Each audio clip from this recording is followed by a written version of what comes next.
ба иштирокчиёни ҷанги бузурги ватанӣ дар даъват кардан ба хизмати ҳарбӣ хизмат мебаранд. Мегӯянд ки барои картошка пӯсткунӣ мешай мебаранд.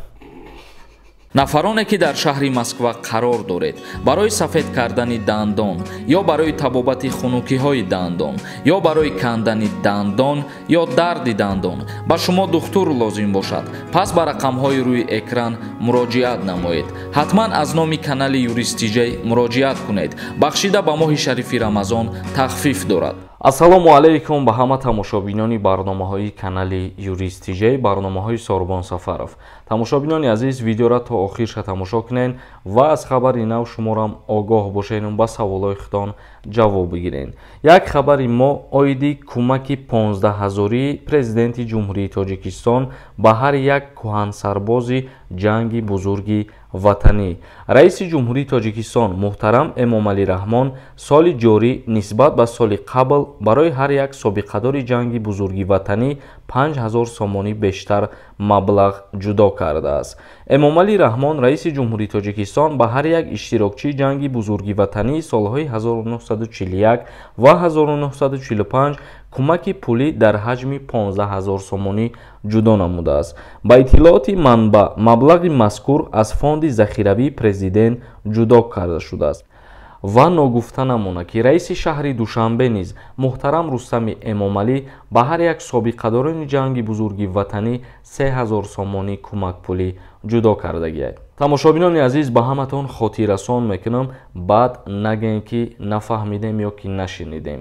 рӯзи 15 май ба вақти Тоҷикистон соати 21:00 дар канали Юристиҷей прямой эфир мешавад ва ғолибои конкурса муайян мекунем. айни ҳол 150 дона билет мондагиаст. касое ки мехоҳанд билет харидорӣ кунанд, дар инами картаи Сбербанк сумтона бипартоед. ин карта ба номи Мунис Хуршедович мебошад. нархи як дона билет 200 рубл.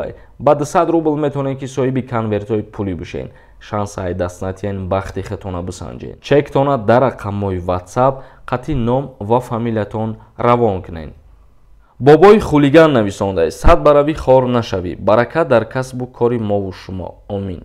ҳазор раҳмати калон. бародари азиз, як тамошобини доимии канали ман мебошад ҳамин бародармон. сипоси хидмат ба шумо мерасонам.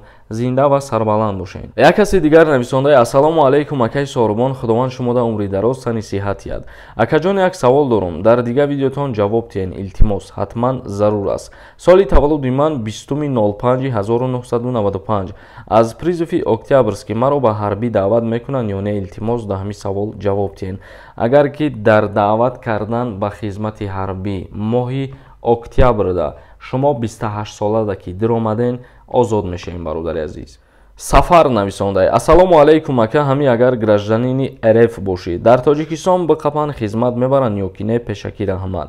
не бародари азиз, агар ки танҳо шаҳрвандии Россияро дошта бошӣ, дар Тоҷикистон аз хизмат озод мебошӣ. ва агар двойное гражданство дошта бошӣ, дар ин ҳолат метавонанд ки дар Тоҷикистон ҳам ба хизмати ҳарбӣ даъватат кунанд. музикант Тиҷей нависондааст: салом алайкум ака, як савол доштам, илтимос ҷавоб диҳед.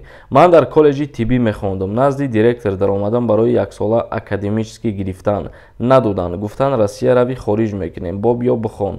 мон агар ба Тоҷикистон равам, то вастанавид кардан мара хизмат мебаранд. дар ҳоле ки хориҷ кардагӣ бошанд, то вастанавид кардан та агар айни даъваткунӣ ба хизмат бошад, бале ба хизмати ҳарбӣ даъват мешавӣ. Судай Стоиров нависондааст: салом алайкум ака, ҳамин акаи ма 5 сол бе документ гаштааст. даже паспорт загран надорад. ягон мушкилӣ намешавад Тоҷикистон рафтанаш? илтимос ҷавоб диҳед. аз ҳама роҳи хубаш ҳамин ки бародари т бояд ба воситаи возвращения на родину биёяд. ва агар ҳамин кирдора ба амал наёра, фикр мекунам дар вақти омаданаш мумкин аст ки депортатсияш кунанд.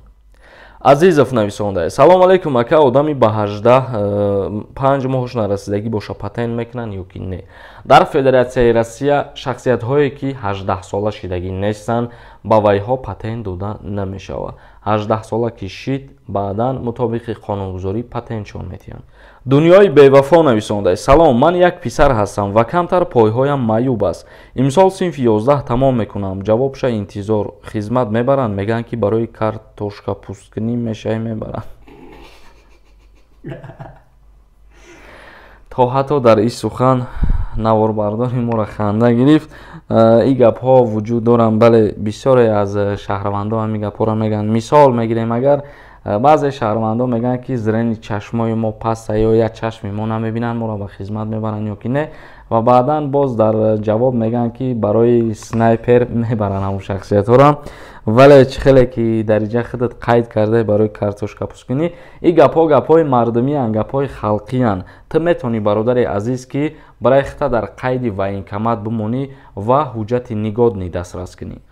ҳангома нависонда: салом додарҷон, ман ду фарзанд дорам. шавҳарам дар ҳамин Россия партофтаи моқати як зани урус зиндагӣ дорам. маро нигоҳ намекунад. вида супоридааст. ман метавонам пасҳол равм шикоят кунам, депорт кунам. шаки ман шавҳарам қатъи берам Тоҷикистон. илтимос додарҷон ҳамин саволи мада ҷавоб диҳед. шумо наметавонед ки шикоят кунед, шавҳари шуморо депорт кунанд. вале агар ки ЗАГС дошта бошед, метавонед шикоят кунед барои бо ду ҳамсар зиндагӣ карданша. яъне ки агар аз шумо ба воситаи қонунӣ ҷудо шудагӣ набошад, бо дигар кас зиндагӣ кардаиста бошад, дар ҳамин ҳолат метавонед ки шикоят кунед. Болтабоев нависонда: салом алейкум ака, ҳамин видеоро якум ма дидам. Як савол дорам. Ака роҳ Москва Тоҷикистон бо мошин рафта метавонам, бе основания наметавонӣ? Агар ягон основания дошта бошӣ, бале мешава бародар. Аминов нависонда: брат, ҳамин савола ҷавоб те. Патентам Москва ҳай, Новосибирск рафтам, ба ҳамин патент мento қапан. Чӣ гап мешуда боша брат, ман жда дорам отвеча. Дар ҳоле ки агар ту дар Москва патент карда бошӣ, Новосибирск рафтӣ, бояд ки аз Новосибирск аз сари нав патент бигирӣ. Тамошобинони азиз, ба ҳамин барномаро ҷамъбаст мекунам. Дар канали ман ҳатман обуна бошед то барномаҳои дигар. Худованд ҳамаи мо шуморо нигаҳбон бошад.